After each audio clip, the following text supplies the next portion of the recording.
Good morning and नमस्कार दोस्तों, स्वागत है आप सभी का आपके अपने YouTube channel GK search engine पर।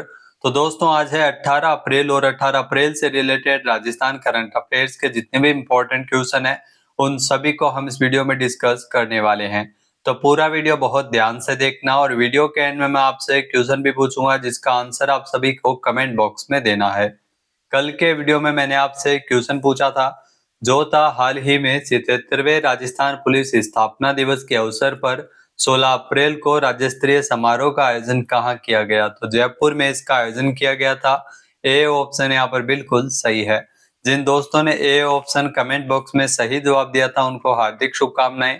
तो 77वें राजस्थान पुलिस स्थापना दिवस के अवसर पर 16 अप्रैल को राजस्थान पुलिस अकादमी परिसर जयपुर में राज्य स्तरीय समारोह का आयोजन किया गया है। इसके अलावा राजस्थान पुलिस के इस विशेष अवसर पर राजस्थान पुलिस तकनीक की दिशा में एक नया कदम बढ़ाने जा रही है। सेवानिवृत्त पुलिस अधिकारियों और कर्मचारियों की सुविधा के लिए विकसित किए गए नए पोर्टल और मोबाइल ऐप को लॉन्च किया गया है। राजस्थान पुलिस स्थापना 16 अप्रैल 1949 को हुई थी। राजस्थान पुलिस का जो ध्येय वाक्य है वो अपराधियों में डर, आम जन में विश्वास। राजस्थान पुलिस का जो मुख्यालय है वो जयपुर में स्थित है। तो चलिए शुरू करते हैं, लेकिन उससे पहले कल के क्वेश्चन का रिवीजन कर लेते हैं। तो कल के 5 महत्वपूर्ण क्वेश्चन थे। राजस्थान के जोधपुर में स्थित जो मारो खेत फार्म हाउस है उसे टाइम मैगजीन 2026 की विश्व के सर्वश्रेष्ठ स्थानों की सूची में शामिल किया गया है। राजस्थान पुलिस के 77वें स्थापना दिवस के अवसर पर सीएम भजन लाल शर्मा ने राजस्थान पुलिस पेंशनर्स पोर्टल का लोकार्पण किया है। राजस्थान वन विभाग के द्वारा 15 अप्रैल को रणथंभौर टाइगर रिजर्व में प्रोजेक्ट कराकल का शुभारंभ किया गया था।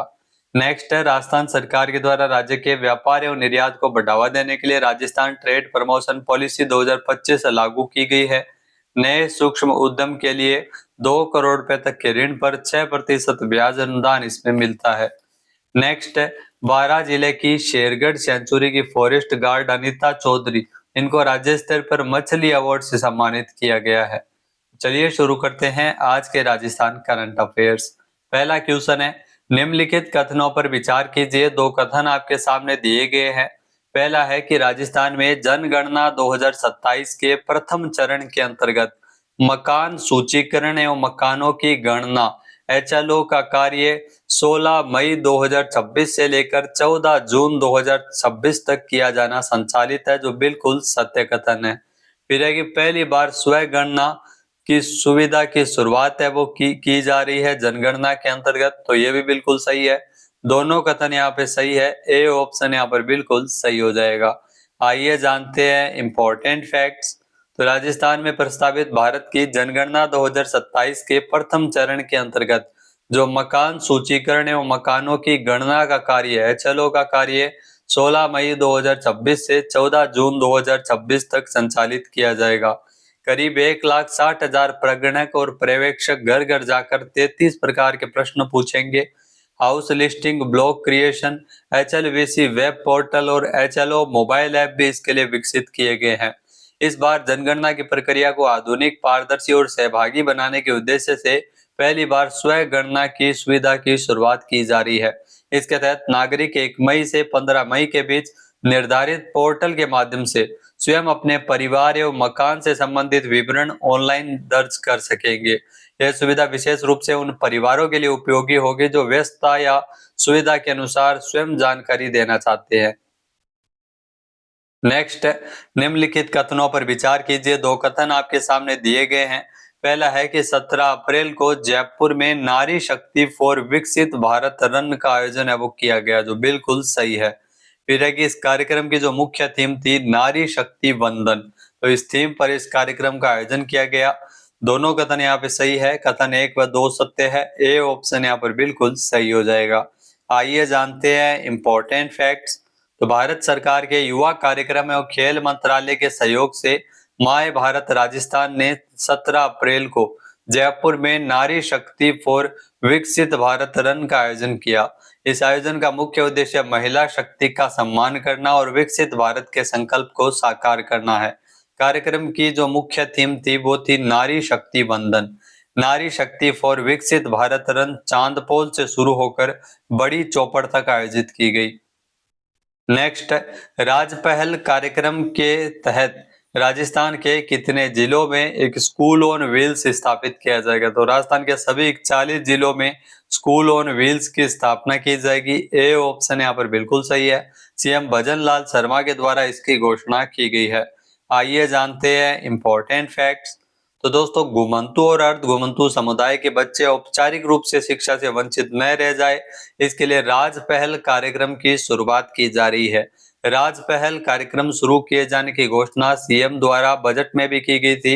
इस कार्यक्रम के तहत प्रत्येक जिले में, राजस्थान में 41 जिले हैं वर्तमान में, तो प्रत्येक जिले में एक स्कूल ऑन व्हील्स स्थापित किया जाएगा। प्रदेश के 1000 विद्यालयों में एआई आधारित पर्सनलाइज्ड लर्निंग लैब्स की स्थापना होगी। 1000 करोड़ रुपए की लागत से 400 विद्यालयों को सीएम राइज स्कूलों में क्रमोन्नत किया जाएगा। नेक्स्ट, निम्नलिखित कथनों पर विचार कीजिए। 2 कथन आपके सामने दिए गए हैं। पहला है कि राजस्थान सरकार के द्वारा राज्य के नगरीय क्षेत्रों में 500 अंबेडकर ई लाइब्रेरी स्थापित होगी, जो बिल्कुल गलत है। जी हाँ, 500 नहीं, केवल 200 अंबेडकर ई लाइब्रेरी की स्थापना नगरीय क्षेत्रों में राज्य सरकार के द्वारा की जाएगी। पहला कथन गलत है। दूसरा है, बाबा साहब डॉक्टर भीमराव अंबेडकर की 135वीं जयंती पर राज्य स्तरीय समारोह पर मुख्यमंत्री भजन लाल शर्मा ने इसकी घोषणा की, जो बिल्कुल सही है। यानी केवल 2 कथन यहाँ पे सत्य है। ए ऑप्शन यहाँ पर बिल्कुल सही हो जाएगा। आइए जानते हैं इंपॉर्टेंट फैक्ट्स। तो 14 अप्रैल को बाबा साहब भीमराव अंबेडकर की 135वीं जयंती के अवसर पर राज्य स्तरीय समारोह का आयोजन किया गया, जिसमें मुख्यमंत्री भजन लाल शर्मा ने घोषणा की है कि नगरीय क्षेत्रों में 200 अंबेडकर ई लाइब्रेरी स्थापित की जाए। अंबेडकर पीठ मुंडला जयपुर में अंबेडकर आवासीय कोचिंग केंद्र की भी स्थापना है वो की जाएगी। नेक्स्ट, विश्व बैंक बोर्ड ने हाईवेज मॉडर्नाइजेशन प्रोजेक्ट में प्रदेश के 14 राजमार्गों के उन्नयन के लिए कितने करोड़ रुपए के ऋण को लेकर स्वीकृति प्रदान की है? तो 2025 करोड़ रुपए का ऋण इसके लिए मंजूर किया गया है। बी ऑप्शन यहाँ पर बिल्कुल सही है। आइए जानते हैं इंपॉर्टेंट फैक्ट्स। तो राजस्थान में हाईवे समेत अन्य आधारभूत ढांचा संवर्धन को बड़ा बूस्ट मिला है। विश्व बैंक बोर्ड ने हाईवेज मॉडर्नाइजेशन प्रोजेक्ट में प्रदेश के 14 राजमार्गों के उन्नयन के लिए कुल 2025 करोड़ रुपए के ऋण की स्वीकृति प्रदान की है। परियोजना के तहत 14 राजमार्गों का उन्नयन लगभग 926 किलोमीटर तक किया जाएगा, जिसमें 5 परियोजनाएं ईपीसी मोड और 9 परियोजनाएं एचएम मोड पर विकसित होगी। जल्द ही विश्व बैंक भारत सरकार के आर्थिक मामलात विभाग और राजस्थान सरकार के परिवहन एवं सड़क सुरक्षा विभाग, राजस्थान राज्य राजमार्ग प्राधिकरण के मध्य त्रिपक्षीय अनुबंध पर हस्ताक्षर किए जाएंगे। अब बात करते हैं दोस्तों सूजस ई प्रश्नोत्तरी के बारे में। तो सूजस ई प्रश्नोत्तरी 16 अप्रैल को जो कि प्रकाशित की गई थी, प्रश्नोत्तरी संख्या 56, जिसमें पहला क्वेश्चन है, राजस्थान सहकारी गोपाल क्रेडिट कार्ड ऋण योजना के संबंध में असत्य कथन का चयन करना। तो इसमें 4 कथन दिए गए, गलत का चयन करना है। पहला है कि ऋण का उपयोग, जो कि गोपाल क्रेडिट कार्ड ऋण योजना के तहत ऋण का उपयोग चारा, शेड निर्माण इत्यादि के लिए किया जा सकता है, जो बिल्कुल सही है। फिर है कि समय पर भुगतान करने पर ब्याज दर शून्य होती है, तो ये भी बिल्कुल सही है। इसमें 80,000 रुपए तक का ब्याज मुक्त ऋण मिलता है, तो ये गलत है। इसमें ध्यान रखना 1 लाख रुपए तक का ऋण दिया जाता है, न कि 80,000। तो सी अभी तक गलत है। फिर है कि परिवार के केवल एक सदस्य को ऋण मिल सकता है, तो ये भी बिल्कुल सही है। सी ऑप्शन यहाँ पर बिल्कुल सही है। सी यहाँ पे गलत दिया गया है, सत्य कथन का चयन करना था। नेक्स्ट है, महात्मा ज्योतिबा फुले द्विशताब्दी जयंती 200वीं जो जयंती वर्ष कब तक मनाया जाएगा? तो ये 10 अप्रैल 2027 तक मनाया जाएगा। बी ऑप्शन यहाँ पर बिल्कुल सही है। महात्मा ज्योतिबा फुले द्विशताब्दी जयंती 10 अप्रैल 2027 तक ये मनाया जाएगा। नेक्स्ट है, पर्यटन को बढ़ावा देने के लिए चर्चा में रही रामसागर झील राजस्थान के किस जिले में स्थित है? तो ये बूंदी में है। ध्यान रखना, रामसागर झील है वो बूंदी जिले में स्थित है। नेक्स्ट है, नारी शक्ति वंदन अधिनियम संसद और राज्य विधानसभाओं में महिलाओं के लिए कितने प्रतिशत आरक्षण का प्रावधान करता है? तो 33% आरक्षण का प्रावधान करता है। लोकसभा में बिल 2/3 बहुमत से पास नहीं हो पाया है, नारी शक्ति वंदन अधिनियम, जिसमें 33% आरक्षण तो राज्य विधानसभाओं में महिलाओं के लिए और संसद में आरक्षण का प्रावधान ये करता है। नेक्स्ट है पंच गौरव योजना में एक जिला एक खेल के तहत सवाई माधोपुर जिले का खेल कौन सा है? तो फुटबॉल है, वो सवाई माधोपुर जिले का खेल है। डी ऑप्शन यहाँ पर बिल्कुल सही है।